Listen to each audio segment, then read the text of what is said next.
Hey guys! Today we're diving into another truly horrifying case. If you want to support my channel, make sure to subscribe and stay active. It really helps me out. I'd be super grateful for that. Let's get started. On March 5th, 2021, 30-year-old Matthew Dunmeyer left a suburban Cleveland bar and got into a white smart car driven by a woman he referred to only as an old friend. He told his group of friends he planned to spend the weekend with her, and then vanished. He never returned home the next day, ignored all calls, and his phone was found turned off. From this moment, two families' lives began to unravel. No one close to Matthew knew who this woman was, where they were headed, or why he had kept the meeting secret. What began as a missing person search quickly turned into a murder case, and ultimately, a tragedy that dragged in people who'd had no connection to the crime. This is a story about hidden lives, a desperate search for justice, and how a single, unexpected meeting can set off a chain of events you can't walk away from. Matthew Dunmeyer was born on November 26, 1989 in Hudson, Ohio, to Tommy and John Dunmeyer. His hometown was the picture of suburban America: well-kept homes, good schools, a strong sense of safety. He grew up in that calm environment. From an early age, Matthew was drawn to music. His parents supported him. He started playing guitar at 6, later learned other instruments. As a teen, he got into rock music, went to concerts with old friends from elementary school. Academics weren't his strong suit. In high school, he did just enough to pass, showing little interest in schoolwork. After graduation, he chose not to go to college. Instead, he took a sales job at a local shop and stayed in town. At 20, he met a woman whose name isn't given in case files. A year later, they moved in together. Soon, their son Caleb was born, and 2 years after that, their daughter Adriana arrived. Though he became a young father, those who knew him say he was a hands-on parent and a family man. He held a steady job, stayed in touch with friends, and lived an outwardly stable life. Chelsea Perkins was born the same year as Matthew and graduated from the same high school in 2009, though they weren't classmates. After earning her diploma, she joined the U.S. Coast Guard. She spent several years serving in Texas aboard a small vessel. During that time, she met her future husband. They later married and had 2 children before relocating to Virginia. After leaving military service, Chelsea began working online, creating adult content under the alias Selena Savage. She opened an account on OnlyFans and promoted it via Instagram. This work brought her a steady income, comparable to what she earned in the Coast Guard. All her content was posted under her stage name, helping her maintain a boundary between her public persona and her private life. Although both families appeared to be living stable lives, neither Matthew's friends nor Chelsea's relatives had any idea the two had ever been in contact. Up until 2021, there was no sign they knew each other. It all started with what seemed like a harmless message exchange on social media. Nothing that caught the attention of anyone close to them. No one could have predicted how this online connection would lead to such devastating consequences. Friday, March 5th, 2021. After work, Matthew Dunmeyer headed to Tiki Underground, a bar he often visited with coworkers and longtime friends. That evening was no different. He had arranged to meet a few people for their usual catch-up over drinks.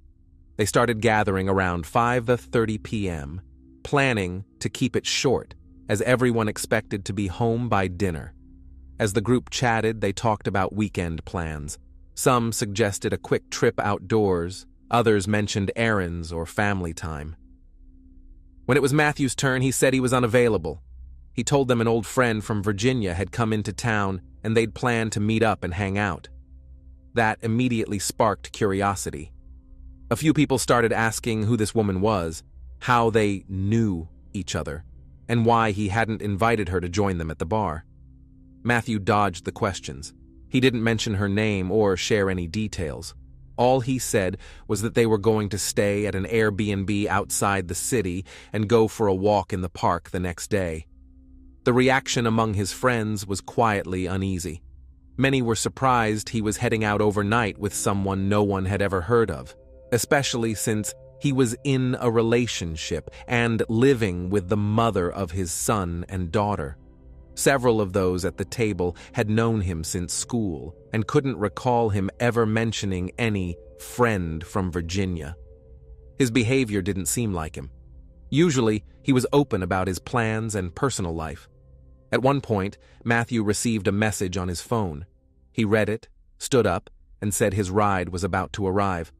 One of his co-workers, who happened to be his direct supervisor, offered to walk him to the parking lot. He later admitted he was just curious and wanted to see this mysterious companion. By then, it was already dark. Matthew approached a white car parked a short distance from the entrance.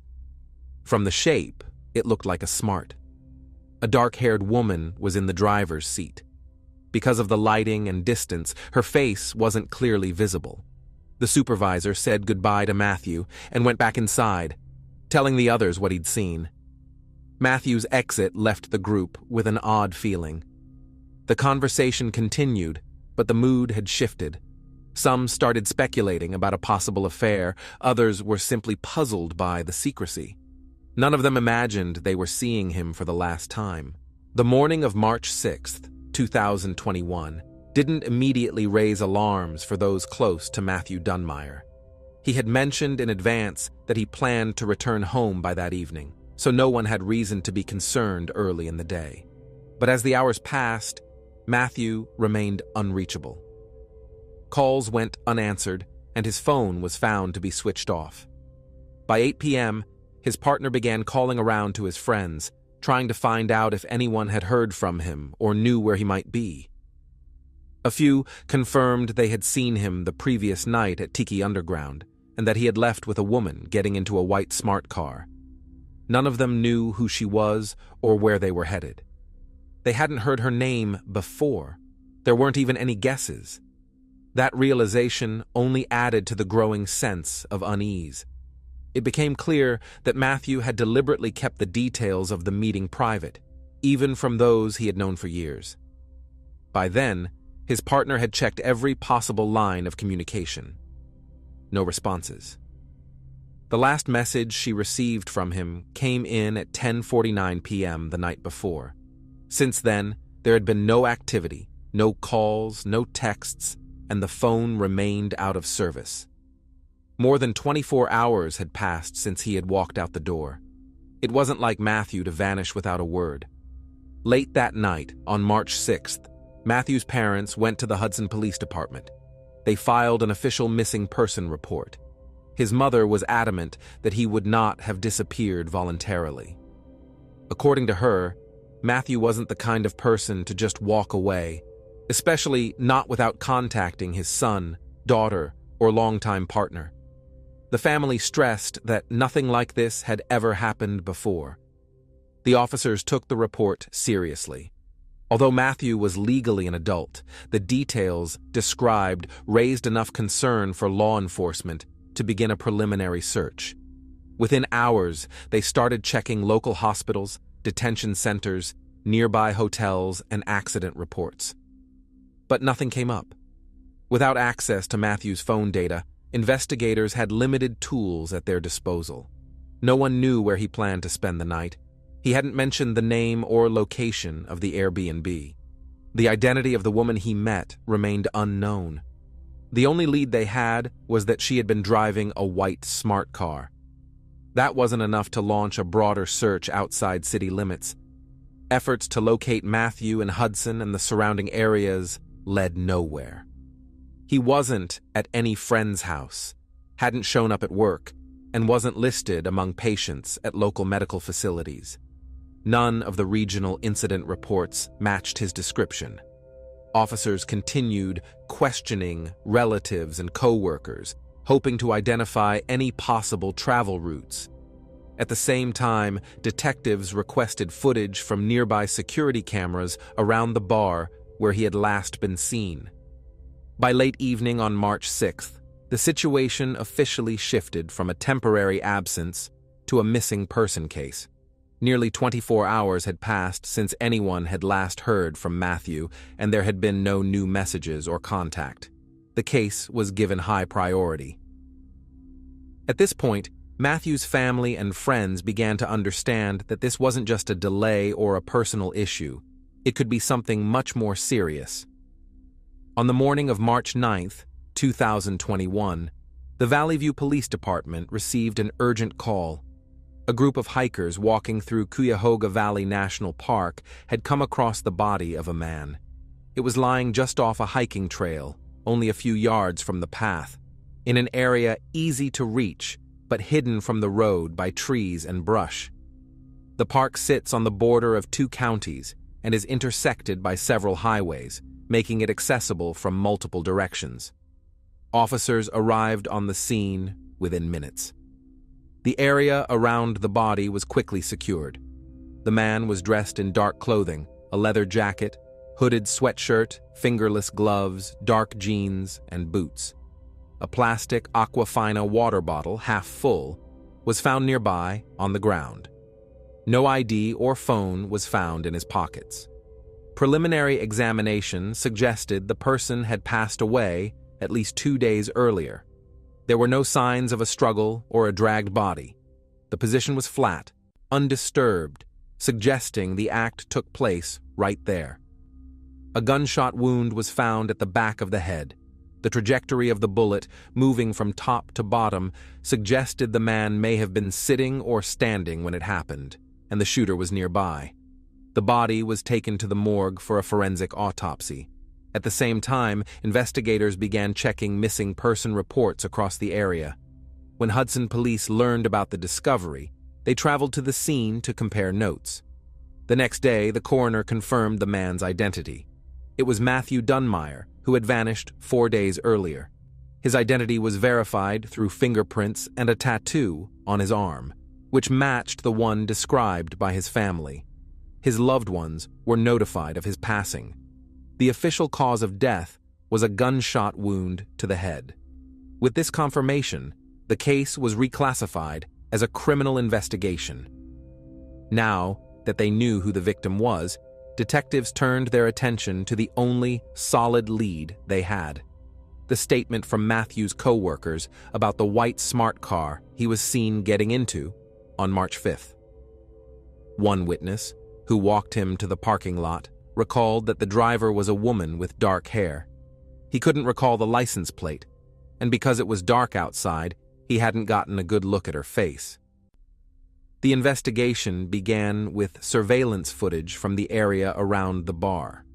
It turned out that the Tiki Underground parking lot didn't have cameras, but a traffic camera near the highway exit nearby had recorded a white smart car heading in the direction of Hudson at 5:46 p.m., about 15 minutes before Matthew arrived at the bar. This confirmed the car's direction of travel. The next key location on the timeline was a gas station, where at 6:15 p.m. security footage captured the same white smart car. Matthew was seen exiting the vehicle, walking into the store and purchasing a bottle of water, a can of soda, and a pack of cigarettes. That same Aquafina bottle would later be found near his body. This stop allowed investigators to build a continuous timeline of the evening's events. Further review of traffic cameras and roadway sensor data revealed the smart car traveled north toward Cleveland.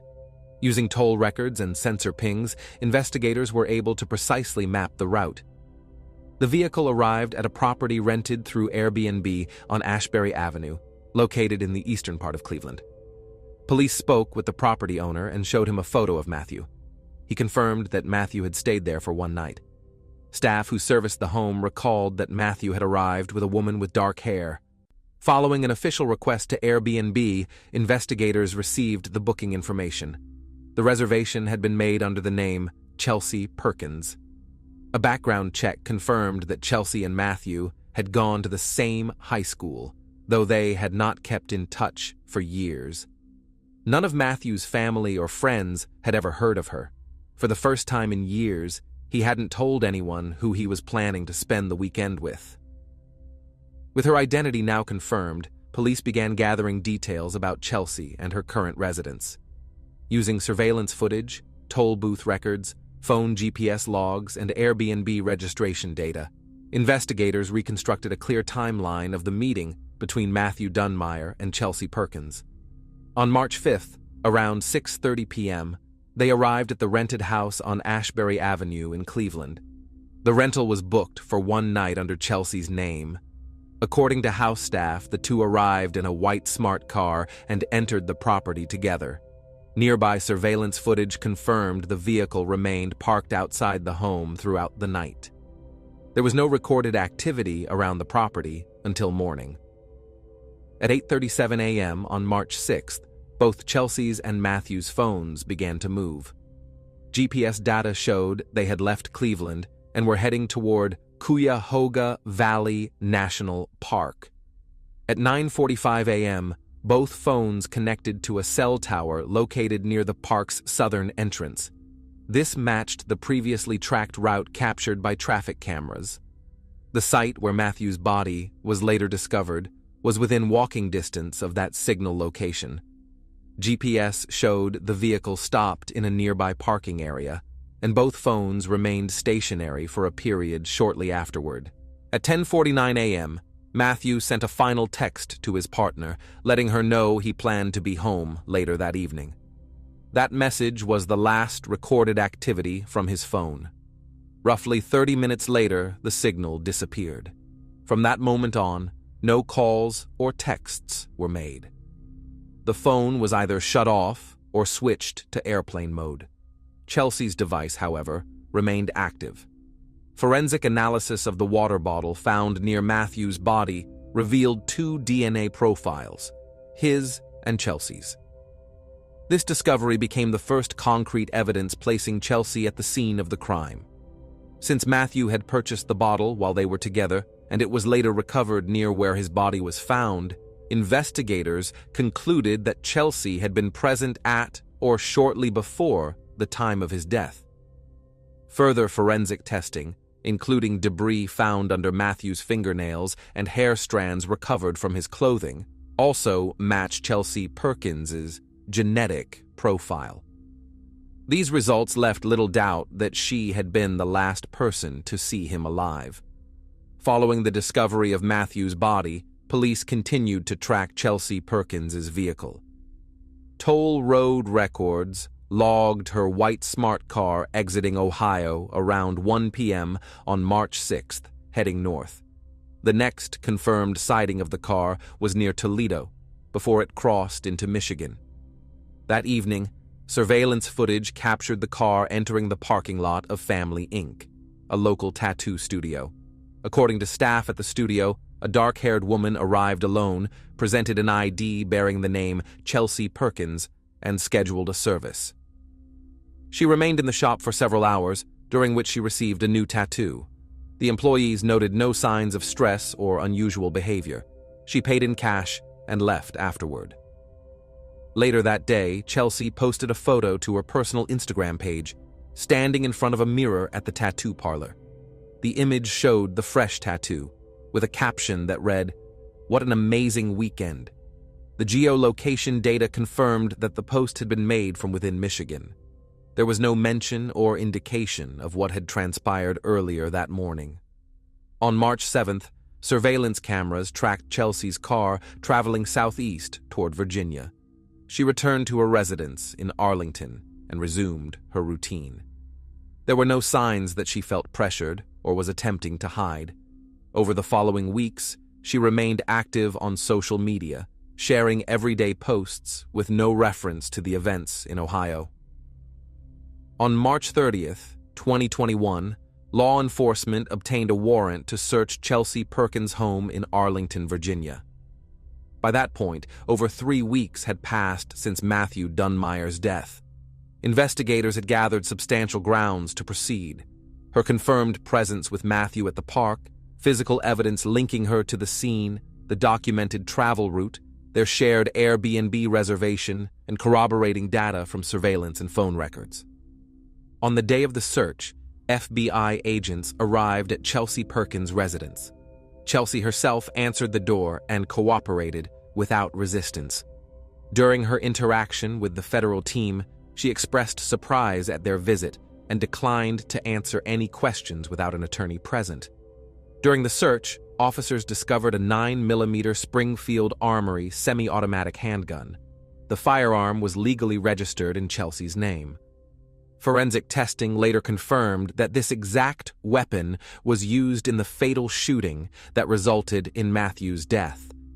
Investigators also seized electronic devices, documents, personal belongings, clothing, and accessories consistent with surveillance footage from Cleveland and the national park. With the combined DNA evidence found on the water bottle and under the victim's fingernails, law enforcement had assembled a solid case. Despite the mounting evidence, Chelsea Perkins was not immediately taken into custody. In the months following Matthew's death, she continued living in Virginia, did not relocate, and maintained a public presence with no visible signs of distress. This inaction by the authorities deeply frustrated Matthew's family. His mother, Tommy Dunmeyer, took it the hardest. Tommy refused to accept that the primary suspect in her son's case remained free.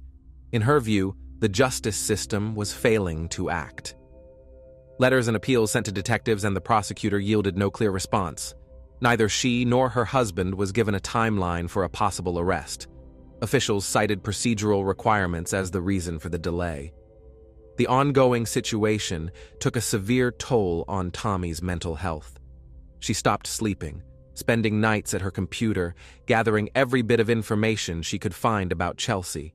She tracked Chelsea's social media activity, noted addresses, and searched for travel records. This obsession unfolded alongside her intense grief over losing her son. Over time, that grief hardened into a desperate determination. If the system couldn't deliver justice, she would pursue it herself. In the fall of 2021, Tommy persuaded her husband, John Dunmeyer, to support a plan. Together, they ordered 2 UPS courier uniforms online, rented a vehicle, and prepared fake delivery boxes.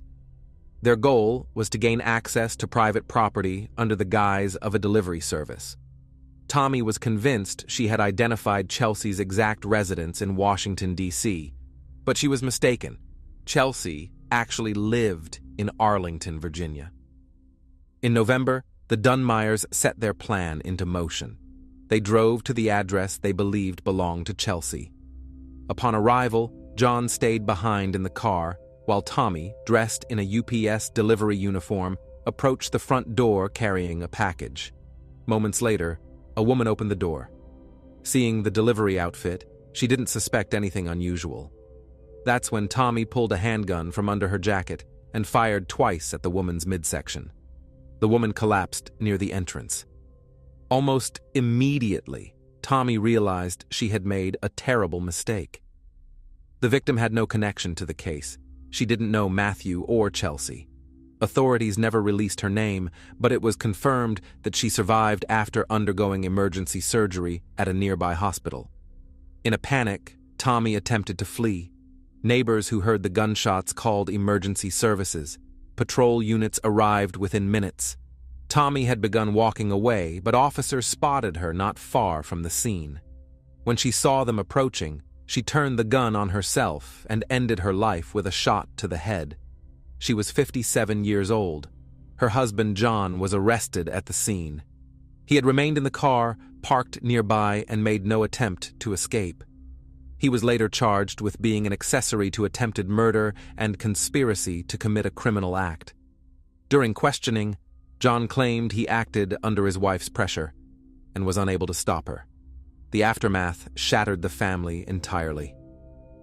Matthew's son and daughter were now left without a father or grandmother. The public outcry surrounding the story increased pressure on investigators, but at that point, Chelsea was still not in custody. Tommy never lived to see an arrest.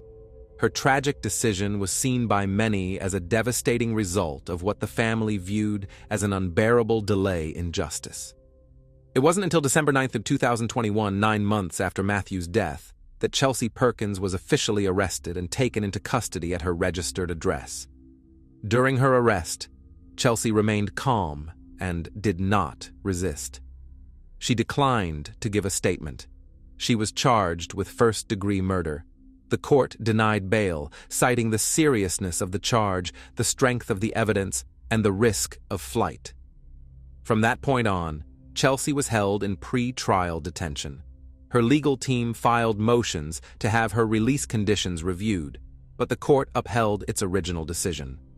Prosecutors submitted the case for trial, supported by a detailed indictment that included witness statements, ballistics analysis, surveillance video, text message logs, Airbnb booking confirmations, and a full digital timeline of Chelsea's movements. Between 2022 and 2024, the legal proceedings continued. Chelsea Perkins' attorneys maintained her innocence and argued that the evidence against her was insufficient. Throughout this time, Chelsea denied having any involvement in Matthew Dunmire's death. Her stance remained unchanged until the spring of 2025. In May 2025, more than 4 years after Matthew's death, Chelsea unexpectedly changed her position. Until that point, she had consistently denied any role in the crime and refused to admit guilt. However, she agreed to a plea deal and officially pled guilty to the killing. Under the terms of the agreement, she was offered a sentencing range of 27 to 31 years. The court took into account the time she had already spent in pre-trial detention and ruled that it would count toward the total sentence.